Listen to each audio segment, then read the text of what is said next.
Hey everybody, welcome back to the channel. We've got a lot to talk about and it requires Facebook, Google, and Apple to be a part of this discussion. So let's get into it right now. We have Meta Platforms, Facebook, Google, and Amazon reporting. I'm just not covering Amazon. I'm going to be talking about those three this week. This is one of the few weeks we've had, or one of the few weeks in the stock market we've had all these really big tech companies all reporting at once. So it's going to be a very interesting week to see what happens.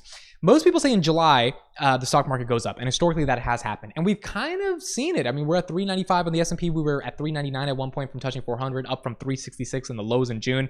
So July has been good, but this week is going to really determine if the big tech giants have the ability and the capabilities to continue to allow this rally to continue. So here are the earnings estimates we are getting on Facebook. The social media company is expected to post quarterly earnings of $2.51 per share in its upcoming report, which represents a year-over-year change of negative 30%. So they're expected to reduce their EPS year-over-year from 30%, and that's if they meet the $2.51 per share guideline. And revenue is expected to be $28.92 billion, down about 0.6% from the year-ago quarter. So, I mean, revenue would be relatively the same. Earnings per share would be different. So you think of a company that put up $28 billion last quarter last year, they're doing the same thing now, but their stock price has obviously gone down because of the macro situation, up from a high of 325 now down to the 160s. So what is the thing to think about when it comes to Facebook? Let's talk about that, and then we'll get into Google. First of all, I like Facebook at this price. I'm not buying it, but I do think it is incredibly attractive right now. Facebook has 10 million advertisers that use the platform every month. It is incredibly difficult to find an audience or to target an audience that doesn't have the hyper-specific targeting that Facebook has. Facebook offers that. Facebook is one of those platforms in combination with Instagram and WhatsApp that I also believe has time to grow, because WhatsApp is barely being monetized yet. Instagram is one of those things that's getting a bit competitive with TikTok, but nonetheless, still a couple billion people using it. Now, their DAUs were 1.93 billion last quarter. That was down from 1.95. If this goes down to 1.91 billion, that means yeah, it's 2 billion people, but still hundreds of millions of people are not using it daily like they were in the previous year. So if that's the case, that's not going to be good for Facebook. I don't know how analysts are going to interpret that. I mean, honestly, they might just swipe it under the rug, but if it's a dramatic decline in usage or decline in dailies to monthlies, then that's going to be bad. Now, the main thing I want to hear Zuck talk about on the earnings call is TikTok. I really want to know, how does he think about TikTok? He did an interview with Jim Cramer that I covered about a month ago, and the whole argument that he made to Jim Cramer was, look, algorithmic AI-based recommendations of content are more popular. We've obviously seen that TikTok's grown because of that, which means the social graph, the thing that worked for the past 10 years in terms of getting content discovered, isn't the most important thing in the world, which means if it's not the most important thing, we have to change, we have to adapt. As a result, they have adapted. The problem is some of those adaptations may be a little bit too late because we don't care that much about using Instagram in the same way that we use TikTok. Use TikTok. How many of you watch YouTube Shorts versus use TikTok? Like, at the end of the day, they're just different platforms that have different networks. So that's going to be an incredibly interesting story for me, and we're going to see what goes on with Facebook. Moving on to Google.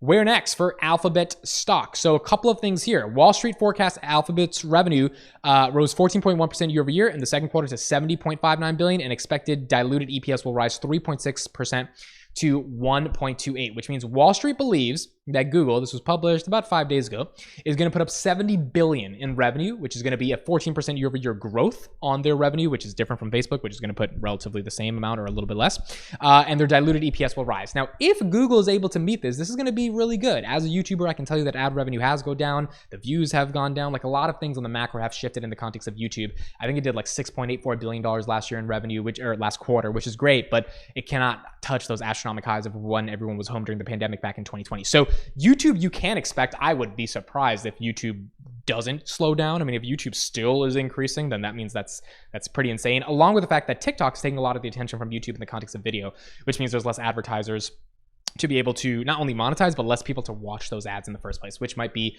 a hint for YouTube. Alphabet did a 20-for-1 stock split. It really didn't affect the stock price. I mean, it went up a little bit. It was at 115. Now it's at 107. So we're going to see if it dramatically goes down below 100, if things get really bad, or if it bumps up for Alphabet hitting earnings really well. There was also a part in this article, and I may not have been able to find it anymore, but they were, oh, here it is. Google Cloud is reporting 37% rise in revenue in the second quarter to $6.3 billion. So that means they're going to hopefully increase year over year 37%.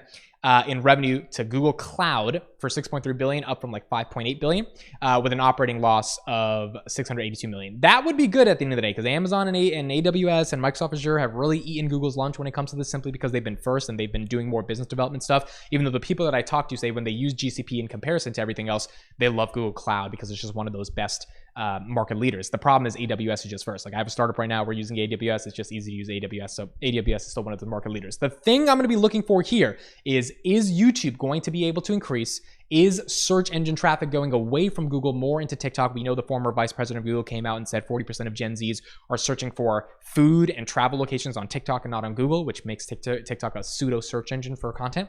And is Google Cloud growing at the rate that they expect it to be growing? If it does, we're going to see some hopefully nice momentum in the stock. If not, then we're not. But Google under 100 is something I'm very interested in buying. I just don't know if now's the right time to do it.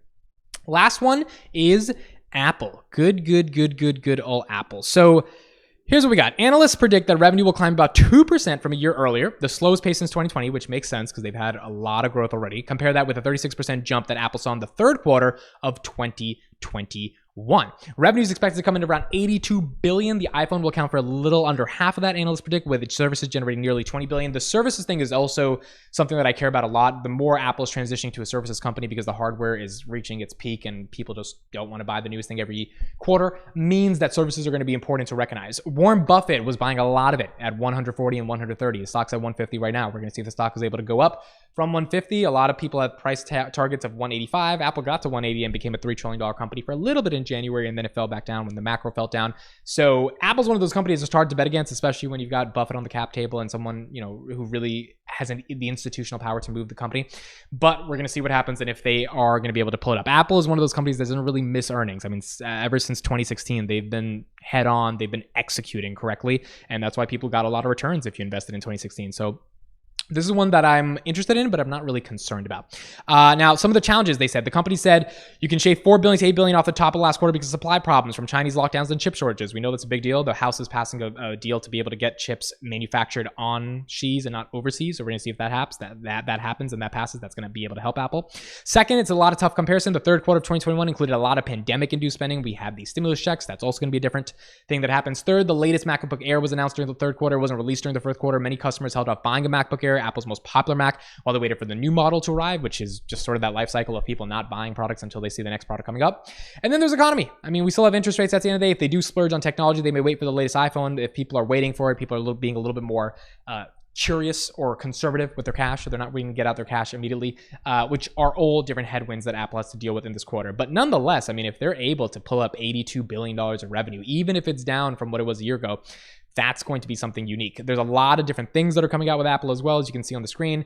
The metaverse is obviously something I think they're going to touch on. I don't think it's going to be the biggest thing they care about. The golden headset should be coming out in 2023. That's what the reports have said. Now, if it comes out in 2023, that's great. But even if it does, you have to ask yourself, is there product market fit? Are people going to use this? Is there attention? Is there a thriving ecosystem? Are there app developers? There's just so many different questions you have to think about if you're going to be buying Apple for the metaverse play, which is their next S-curve of growth, or the Apple Car, which they're probably not going to talk about either. So I expect Apple to do well. I expect them to put up a decent quarter. I expect Facebook to put it up, but their DAUs might have gone down, which is going to cause the stock to slide a little bit, which I think would make it even more incredibly attractive. I don't think Facebook is another Yahoo story. There's a lot of value to Facebook, but it's a little bit harder to use the product nowadays, including myself, and just with the rise of TikTok. And Google is going to be interesting. I don't think Google is going to decline. I do think YouTube definitely is going to slow down, but GCP is what I really care about because I think that's their next level of growth outside of search, which is like 95% of the revenue right now. Those are my thoughts. Let me know what you guys think on Google, Apple, and Facebook that are coming out this week. Exciting week. Thank you so much for listening and watching. I'll see you in the next one.